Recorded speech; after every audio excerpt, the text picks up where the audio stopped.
સુરતના અમરોલી વિસ્તારમાં રહેતી 12 વર્ષની સગીરા પર તેની માતાના પ્રેમીએ રાત્રે ઊંઘમાં હતી ત્યારે શારીરિક અડપલા કર્યા. પોલીસે નરાધમની ધરપકડ કરી. સુરતના અમરોલી વિસ્તારમાં એક ચોંકાવનારી ઘટના સમાવી છે. એક 12 વર્ષની સગીરા રાત્રે ઊંઘી રહી હતી ત્યારે તેની માતાના પ્રેમીએ છાતીના ભાગે હાથ ફેરવી શારીરિક અડપલા કર્યા. નરાધમે સગીરાને ધમકી આપી કે માતાને જાણ કરશે તો તેને મારી નાખશે. આ ઘટના છતાં માતાએ પોતાના પ્રેમી વિરુદ્ધ ફરિયાદ નોંધાવવા દીકરીને સાથ ન આપ્યો. જોકે સગીરાની માસીએ સપોર્ટ કરતા પોલીસમાં ફરિયાદ નોંધાઈ અને આરોપીની ધરપકડ કરવામાં આવી. આ ઘટનાએ સ્થાનિક સમાજમાં આક્રોશ ફેલાવ્યો છે.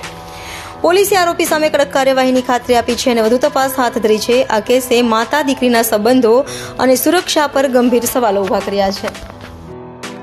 की हद में एक 12 साल की बच्ची अपनी मासी के साथ आई और उसने फरियाद की है कि एक व्यक्ति इम्तियाज़ इब्राहिम गांधी करके है, ये मांगरोल सूरत का रहने वाला है और लेबर का काम करता है. ये इम्तियाज़ इब्राहिम गांधी जो बच्ची है 12 साल की, उसकी माँ के साथ में लिव इन रिलेशन में रहता है और रात को सोते हुए उसने ये बच्ची के साथ छेड़खानी की तो पॉक्सो का और छेड़ती का गुनाह वहाँ पे दाखिल किया गया है और आरोपी है उसको अटक किया गया है. उसकी माँ का 2 बार डिवोर्स हो चुका है और अभी वो लिव इन रिलेशन में इसके साथ में रह रही है. तो इनिशियली उनकी माँ ने भी ये एफआईआर करने में सपोर्ट नहीं किया.